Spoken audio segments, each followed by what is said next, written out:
নিতায়ের করুণা বিনা গৌর কৃপা না হয়, গৌর কৃপা না হলে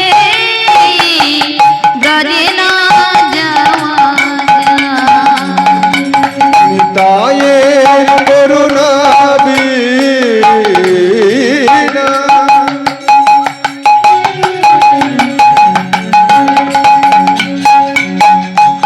গৌর কৃপা না হয়, গৌর কৃপা না হলে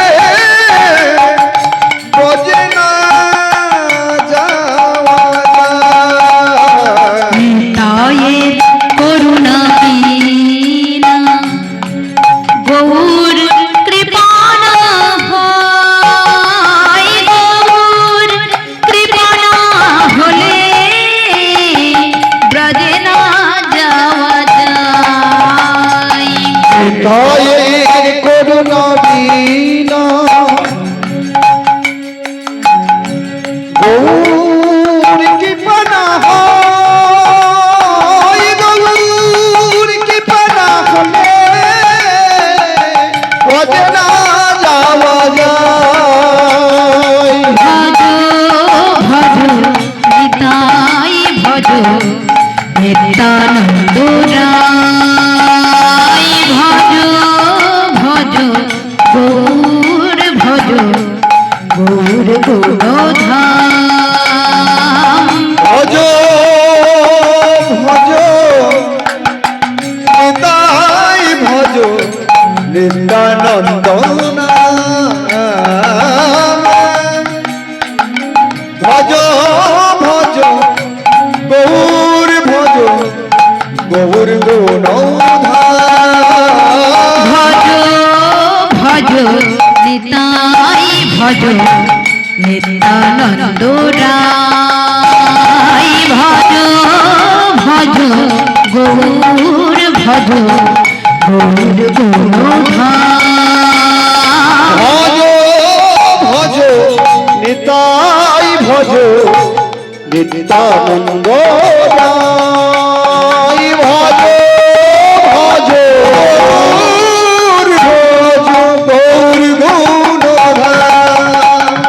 গৌর ভজ গৌর ভজ গৌর গুণধাম, নাম ভজ নিত্যানন্দ নাম। গৌর ভজ গৌর ভজ গৌর গুণধাম। নাম ভজ নিত্যানন্দ নাম। গৌর ভজ গৌর ভজ গৌর গুণধাম, নাম ভজ নিত্যানন্দ রায়। গৌর ভজ গৌর ভজ গৌর গুণধাম। নাম ভজ নিত্যানন্দ নাম। গুরু ব্রহ্মা গুরু বিষ্ণু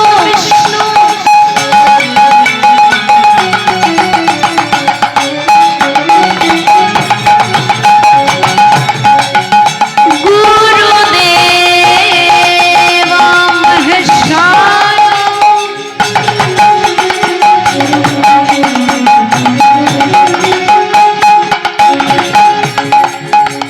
গুরুদেব পরম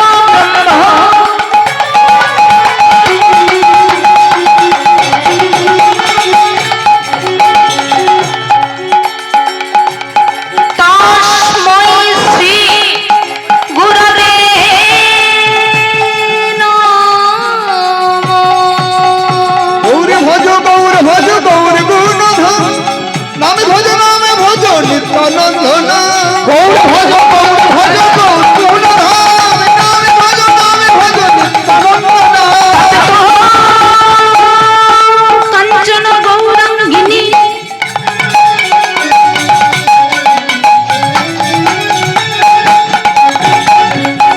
রাধে বৃন্দাবনেশ্বরী,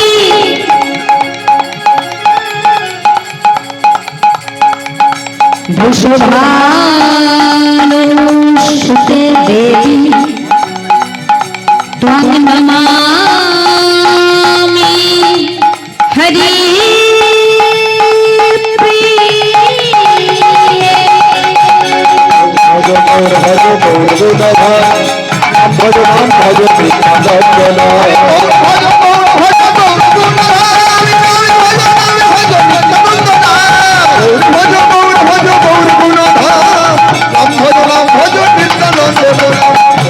হে কৃষ্ণ করুণা সিন্ধু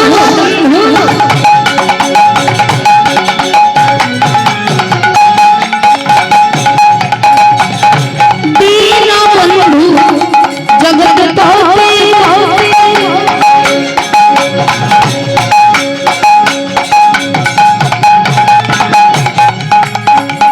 গোপেশ গোপিকা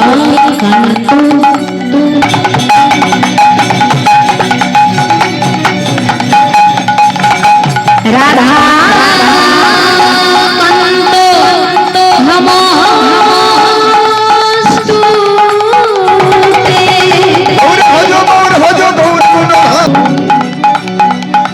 বৈষ্ণবেভ্যো নমঃ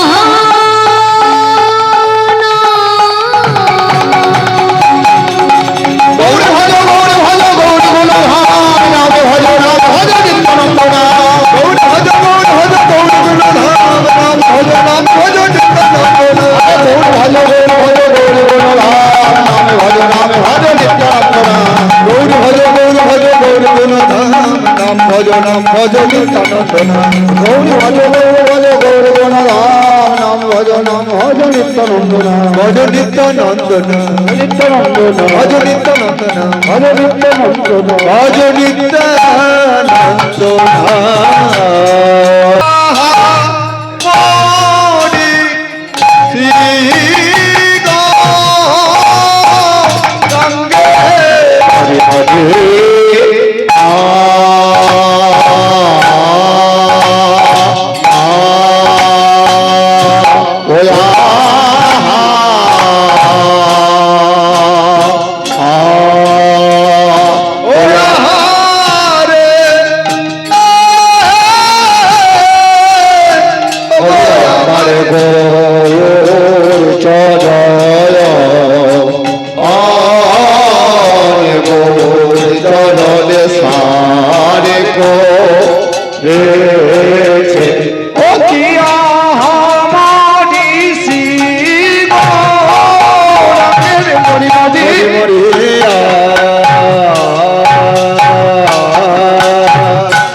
হরি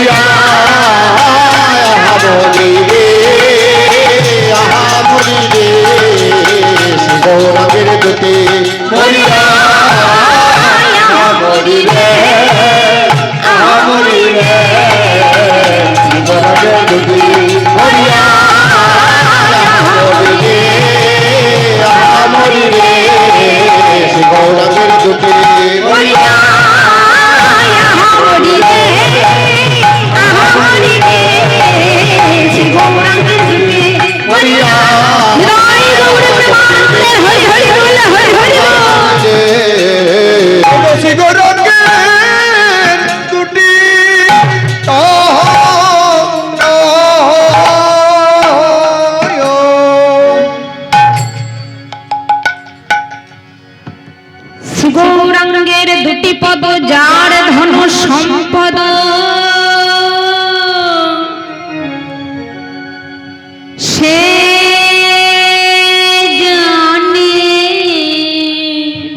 ভক্তি রস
উপস্থিত সকল গৌর অনুরাগী ভক্তবৃন্দের চরণে জানাই আমার শতকোটি বন্দনা প্রণাম। ভক্তমণ্ডলী, ভক্তিমতী মায়েরা, প্রথমে আমরা একটা শ্লোক আস্বাদন করেছি।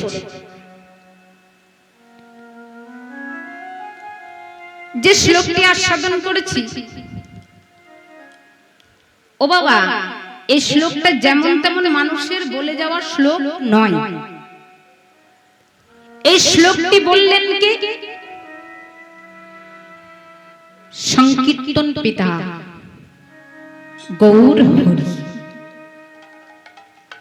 হ্যাঁ গো বাবা,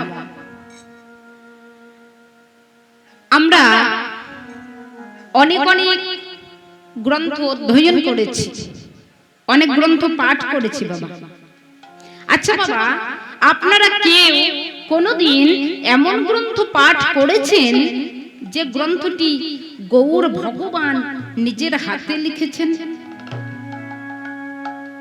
অনেক ভক্তের গ্রন্থ আমরা পাঠ করেছি, এত বড় বড় পণ্ডিত আছেন যারা গ্রন্থ লিখেছেন, একটা দুটো নয় বাবা, গ্রন্থের পাহাড় তৈরি করে দিয়েছেন। কিন্তু আমরা এখনো পর্যন্ত এমন একটা গ্রন্থ পাঠ করিনি যেটা আমাদের গৌর ভগবান নিজের হাতে লিখেছেন। হ্যাঁ গো বাবা, এখানে প্রশ্ন হয় না যে যিনি হলেন কলিযুগের মহাপণ্ডিত, কি বাবা? গৌর ভগবান কলিযুগের মহাপণ্ডিত। যার উপরে কোনো পণ্ডিত নাই।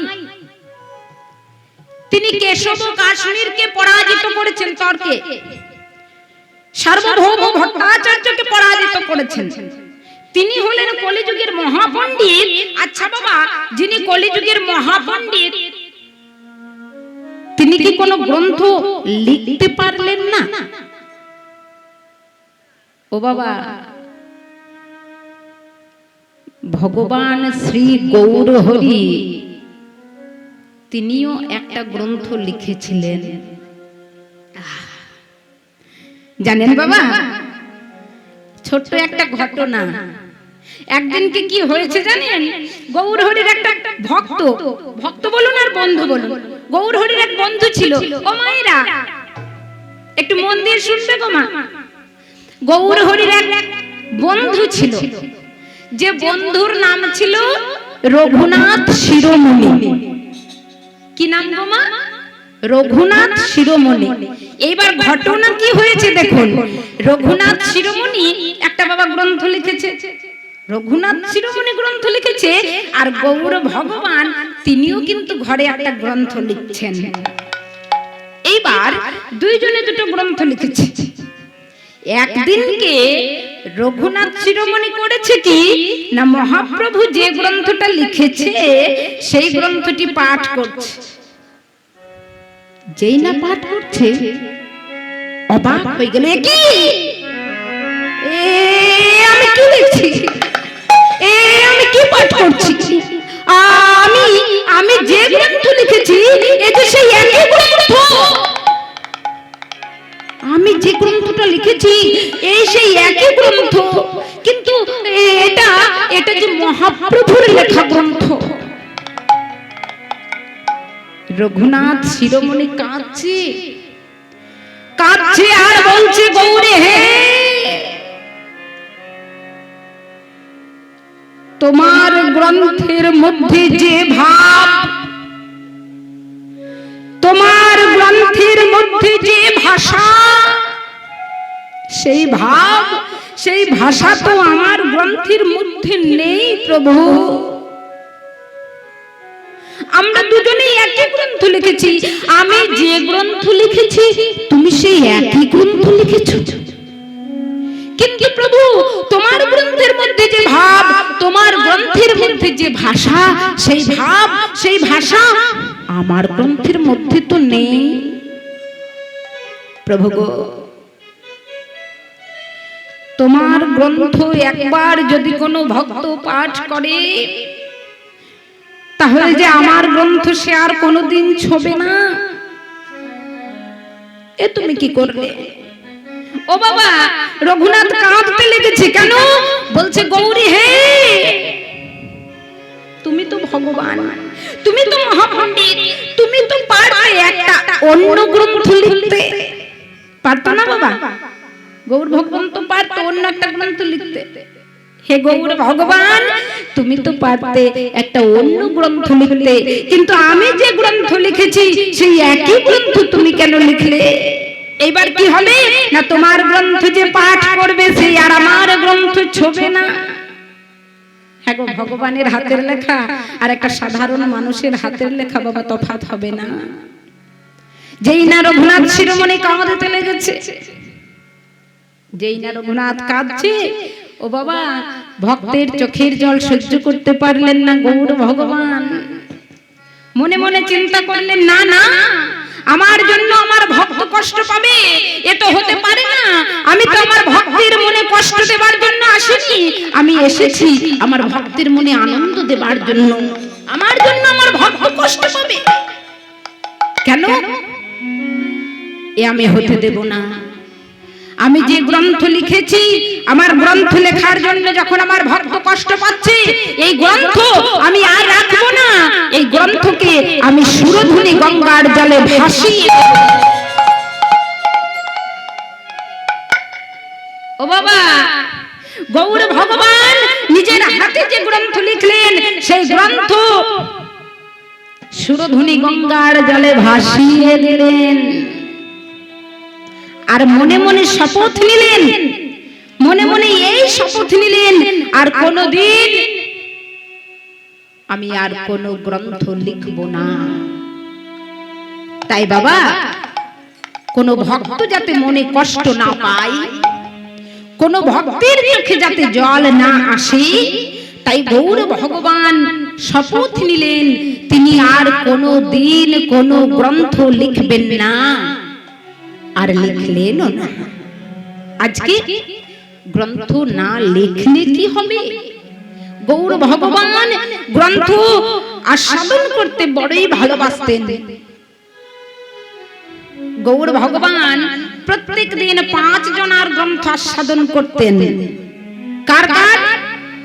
চণ্ডীদাস বিদ্যাপতি রায় রামানন্দের নাটক গীতি। চণ্ডীদাস বিদ্যাপতি রায় রামানন্দের নাটক গীতি স্বরূপ রামানন্দ শনি মহাপ্রভু রাত্রি দিনে গায় শুনে পরম আনন্দ। চণ্ডীদাস বিদ্যাপতি রায় রামানন্দের নাটক গীতি, বিল্লমঙ্গলীর কর্ণামৃত জয় দেবের গীত গোবিন্দ স্বরূপ রামানন্দ শনি মহাপ্রভু রাত্রি দিনে গায় শুনে পরম আনন্দ। তাই মহাপ্রভু আমার প্রত্যেক দিন 5 জনের গ্রন্থ আস্বাদন করতেন, আর মাঝে মাঝে কিছু কিছু কথা তিনি বলতেন। আর সেই কথাগুলো কিছু কিছু শ্লোক বলতেন। মহাপ্রভু যে শ্লোক বলতেন, ভক্তরা সেই শ্লোকগুলো খাতার মধ্যে লিপিবদ্ধ করে রাখতো। ও বাবা, মহাপ্রভু বলতে পারবেন কটা শ্লোক বলেছিলেন? মহাপ্রভু 8টি শ্লোক বলেছিলেন বাবা।